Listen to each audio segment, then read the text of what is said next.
કયો વિસ્તાર છે અને શું આખો મામલો શું છે ને શું કહેવું? આ મકરપુરા એરપોર્ટ સ્ટેશનની પાછળ છે વિસ્તાર પેરેડાઇઝ પાલમ. અને સ્માર્ટ મીટરના કારણે 3 વાગ્યાથી અમારા જે રહીશો છે બી ટાવરના જે 84 ઘર આવેલા છે એ હેરાન થઈ રહ્યા છે 3 વાગ્યાના. અને હેરાન એટલે એટલા બધા હેરાન થઈ ગયા જેની કઈ હદ છે નહીં.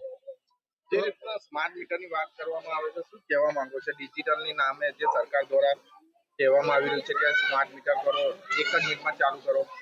અમારું એક જ વસ્તુ છે, જે સરકારી ખાતાવાળા છે અને એના સિવાય જે બી સરકારી અધિકારીઓ છે, પહેલા સ્માર્ટ મીટર એમની ત્યાં લગાવો, પછી અમારા ત્યાં લગાવો, નહીં તો અમારા સ્માર્ટ મીટર જોઈતા છે નહીં. કેટલા વાગ્યાથી લાઇટ નહીં? તમે જ્યારે જીવીને કોન્ટેક્ટ કર્યું ત્યારે શું કહેવામાં આવ્યું?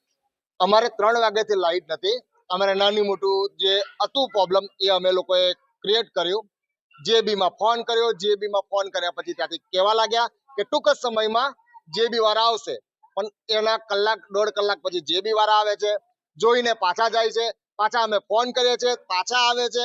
પછી ત્યાંથી ઇન્ફોર્મેશન એવી મળવામાં આવે છે કે તમારું સ્માર્ટ મીટર છે એટલે ત્યાંથી જ ઓનલાઈન તમારું બંધ થઈ ગયું છે. શું કહેવું છે, જે સ્માર્ટ મીટરની નામે જે લોકો કહે છે કોઈ જાતની નોટિફિકેશન આવી જોઈએ કે ભાઈ તમારે બિલ ભરવાની તૈયારી થઈ છે?